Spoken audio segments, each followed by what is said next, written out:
श्रीमद् भगवद गीता के पास आपके हर प्रश्न का उत्तर है। चाहे आपकी कोई भी परेशानी हो, कोई भी इच्छा हो, श्रीमद् भगवद गीता आपके हर प्रश्न का उत्तर देती है, आपकी हर समस्या का हल देती है। चाहे वह परेशानी आपके मन की हो या धन की हो या आपके शरीर की हो या आपके रिश्तों की हो, आपको अपनी हर समस्या का उत्तर श्रीमद् भगवद गीता में जरूर मिलेगा।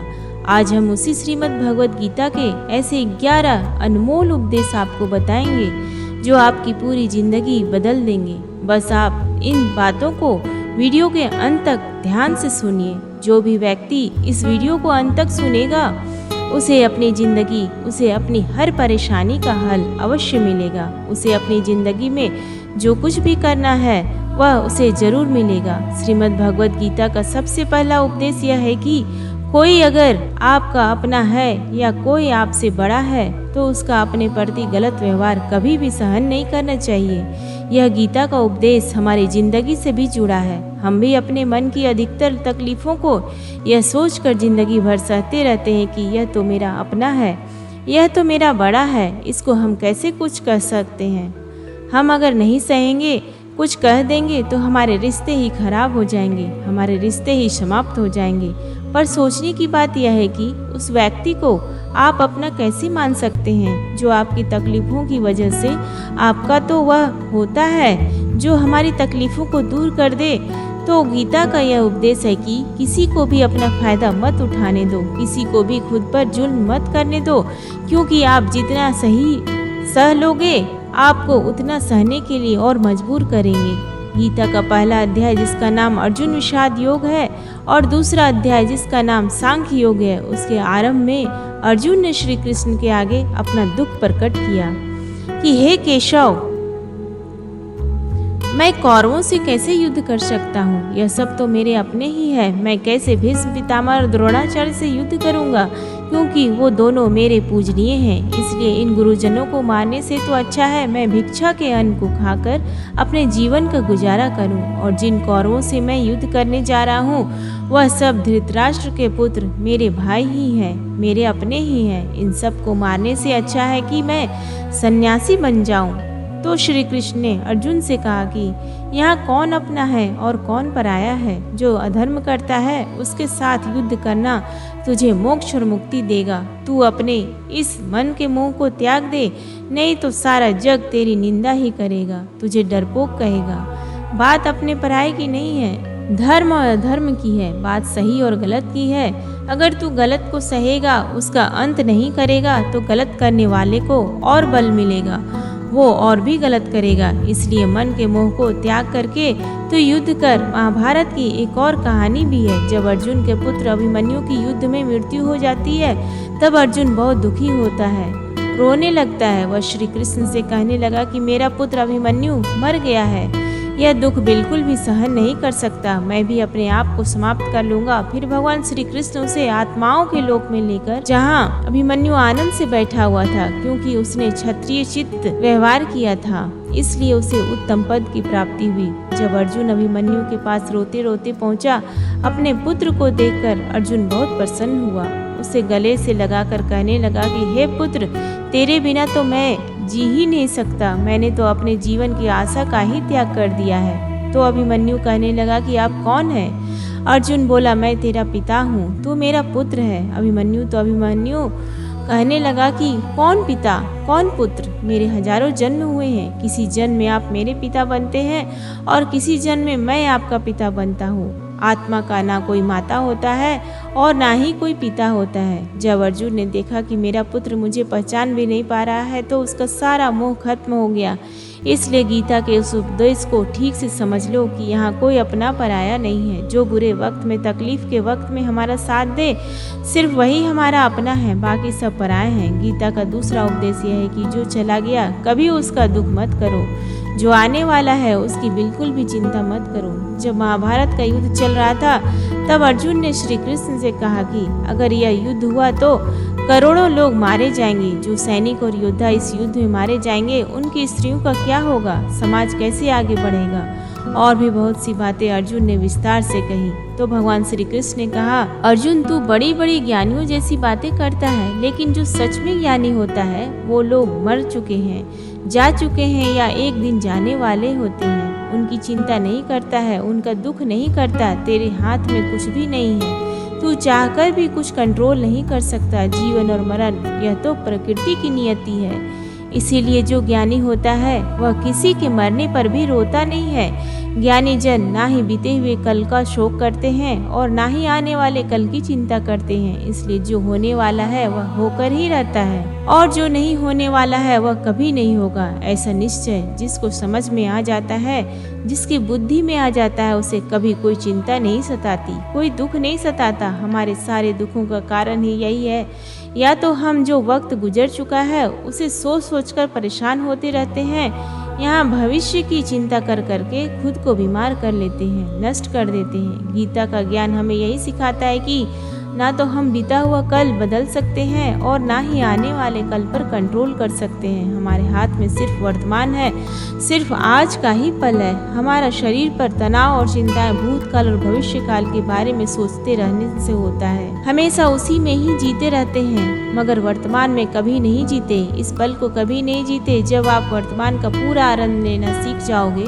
तभी आपकी जिंदगी में तनाव कम होगा, चिंताएं खत्म होगी। वर्तमान में जीना एक बहुत बड़ी उपलब्धि है। हमारे हाथ में भी सिर्फ आज का ही पल है। हमें जो भी करना है आज ही करना है। कभी भी यह सोचकर समय को नष्ट नहीं करना चाहिए कि अभी मेरे पास बहुत समय बचा है।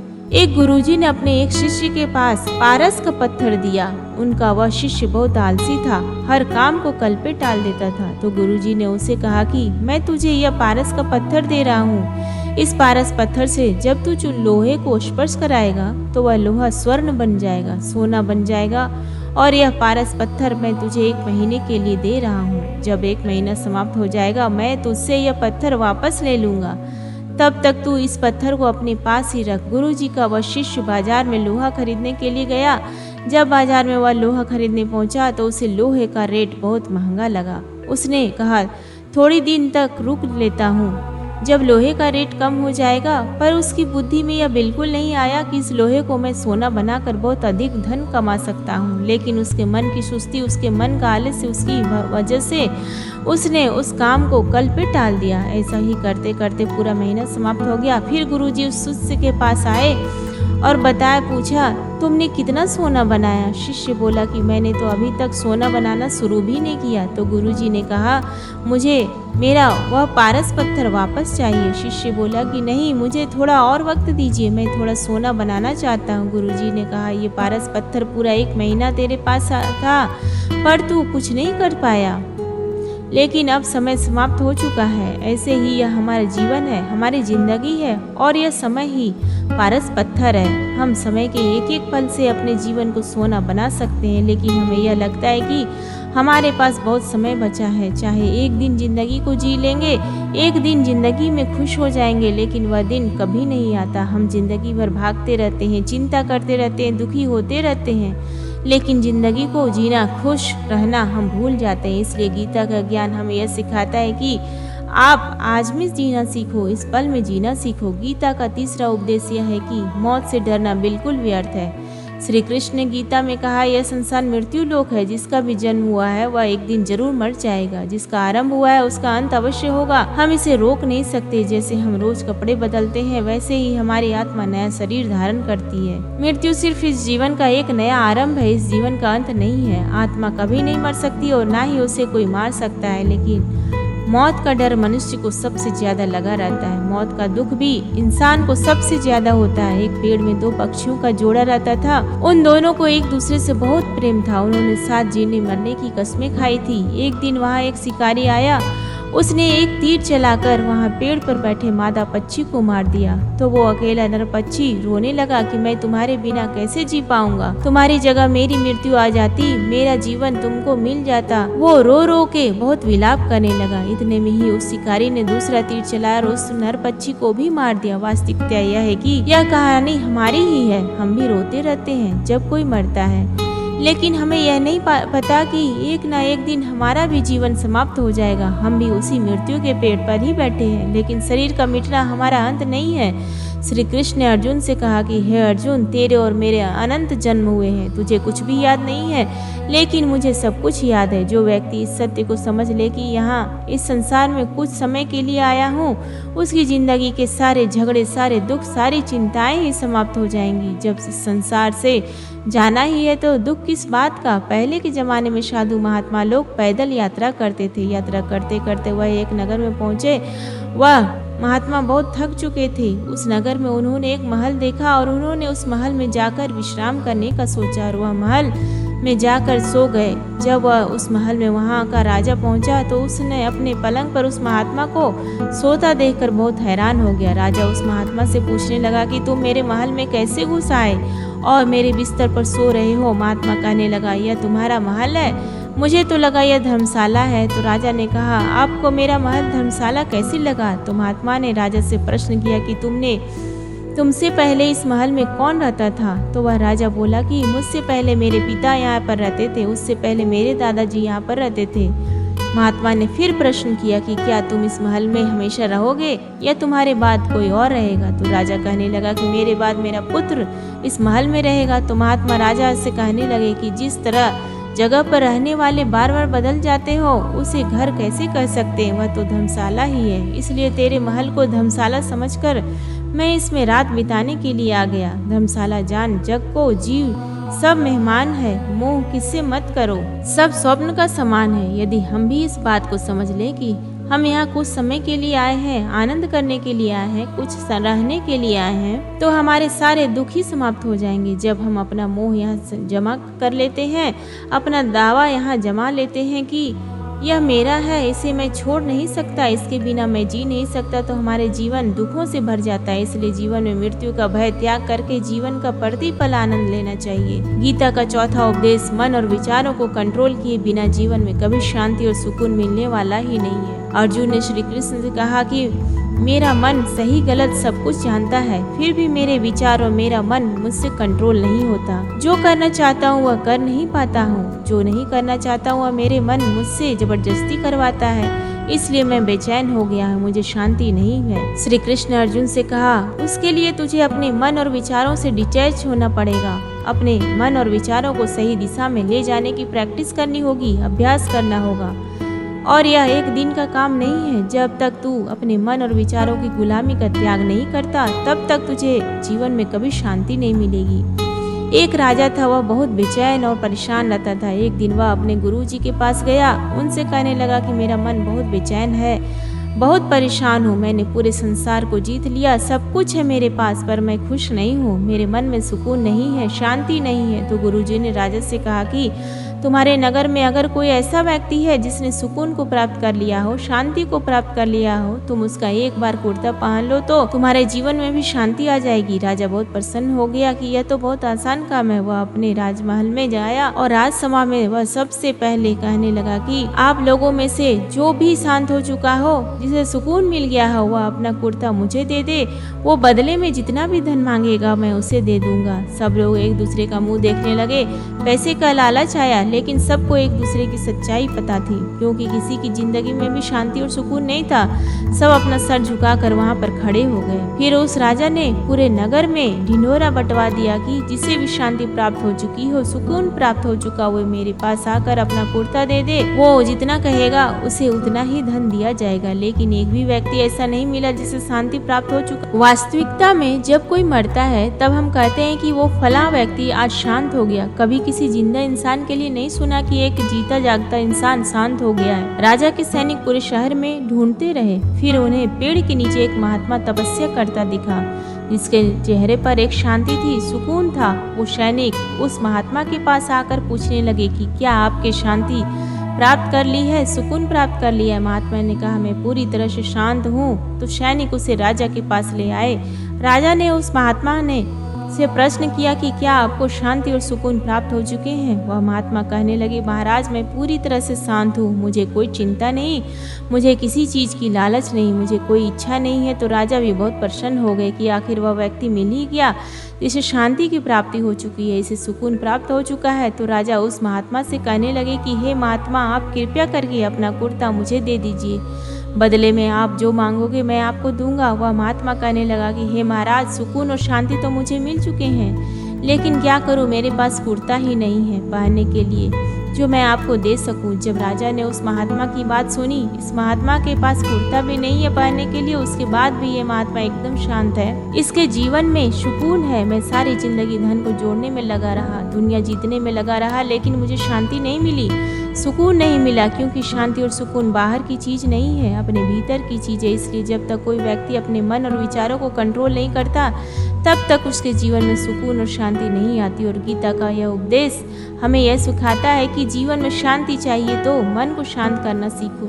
गीता का 5वां उपदेश यह है कि वासना, क्रोध और लालच सर्वनाश का कारण है, नरक का द्वार है। जिस भी मनुष्य में ये 3 अवगुण होते हैं, वो हमेशा दूसरों को दुख पहुंचाकर अपने ही सुख और स्वार्थ की पूर्ति करता है। किसी भी चीज की ओर से और ज्यादा वासना करना और क्रोधी स्वभाव होना और मन में लालच होना उसके जीवन में सुख को समाप्त कर देते हैं, उसके सारे रिश्तों में जहर भर देते हैं। इन्हें नरक का द्वार इसलिए कहा जाता है क्योंकि जिस इंसान में अत्यधिक क्रोध है, लालच है, वासना है, उसका पूरा जीवन जहर से भरा रहता है। उसका मरने के बाद नहीं, जीते जी यहीं पर नरक का दर्शन होता है। गीता का 6वां उपदेश यह है कि सब भगवान एक ही है, कोई छोटा बड़ा नहीं है, सब एक परम ब्रह्म परमात्मा के अलग अलग रूप हैं और नाम है। श्री कृष्ण ने गीता के 10वें अध्याय विभूति योग में बताया है कि जितने भी जगत के देवी देवता है वो सब मेरी ही विभूति है। मैं ही शिव हूँ, मैं ही इंद्र हूँ, मैं ही यक्ष राज कुबेर हूँ, मैं ही अग्निदेव हूँ, देवताओं के गुरु बृहस्पति भी मैं ही हूँ, समुद्र भी मैं ही हूँ, अक्षरों में ओम भी मैं हूँ, काल का महाकाल भी मैं ही हूँ, सारे जगत का नाश, उत्पत्ति और पालन करने वाला भी मैं ही हूँ। श्री कृष्ण ने अर्जुन से कहा कि मेरी विभूतियों का कोई अंत नहीं है, इसलिए सब भगवान, सब नाम, सब देवता मेरे ही रूप हैं। इसलिए तो किसी भी देव या ईश्वर में कभी भेद बुद्धि मत करना चाहिए, किसी को छोटा बड़ा मत समझना चाहिए। और गीता का उपदेश हमें यह सिखाता है कि कभी भी किसी दूसरे के इष्ट को छोटा नहीं समझना चाहिए या इस बात पर झगड़े फसाद नहीं करने चाहिए कि कौन बड़ा है और कौन छोटा है। गीता का 7वां उपदेश यह है कि सुख की इच्छा ही आखिर में हमारे दुखों का कारण बनता है। श्री कृष्ण ने अर्जुन से कहा कि मनुष्य जितना सुखों की लालसा और इच्छा करता है, उतना ही उसकी इंद्रियां सुख भोग में आसक्त हो जाती, उतना ही इंसान का मन संसार के सुख और आकर्षण का गुलाम बन जाता है। जितना सुख के पीछे भागोगा उतना ही उसे दुख के अनुभव से भी गुजरना पड़ेगा, क्योंकि यह संसार का नियम है कि जो चीजें शुरू में मन को बहुत आकर्षित करता है, बाद में बहुत दुखी देता है, और जो चीज़ें शुरू में मुश्किल लगती है, कठिन लगती है, बाद में हमें बहुत काम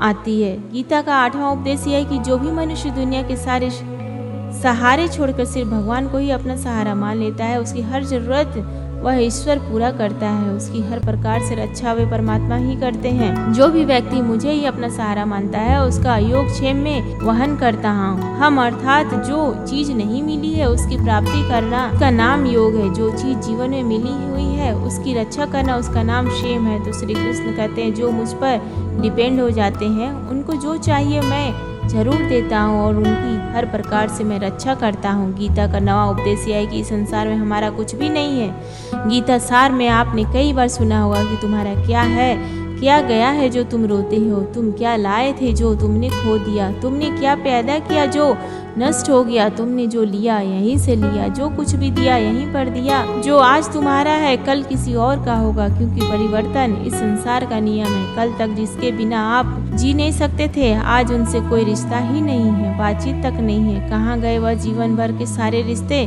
वो सारे मित्र जो साथ जीने मरने की बातें करते थे, आज पता भी नहीं कि वह लोग कहाँ चले गए। यह संसार परिवर्तनशील है, सब लोग यहाँ बदल जाते हैं, हर रिश्ता बदल जाता है, और तो और यह हमारा शरीर भी हर दिन बदल रहा है। बचपन से जवानी, जवानी से बुढ़ापा, और एक दिन यह शरीर हमारा साथ छोड़ देता है। तो किसके लिए रोना और किसकी चिंता करना। हम सारी जिंदगी चीजों को, रिश्तों को, जिंदगी को बनाने में, सजाने में, संवारने में लगे रहते हैं, लेकिन एक दिन सब कुछ बिखर जाता है। सारी जिंदगी जिस संपत्ति, जिन रिश्तों के लिए हम लड़ते रहते हैं, एक दिन सब कुछ छोड़ कर के हमें इस दुनिया से जाना पड़ता है। गीता का 10वां उपदेश हमें यह सिखाता है कि किसी से भी हद से ज्यादा मोह कभी मत करना। श्री कृष्ण गीता का पूरा ज्ञान ही अर्जुन के मोह को नष्ट करने के लिए कहा है। यह मोह ही है जो इंसान को सबसे ज्यादा रुलाता है।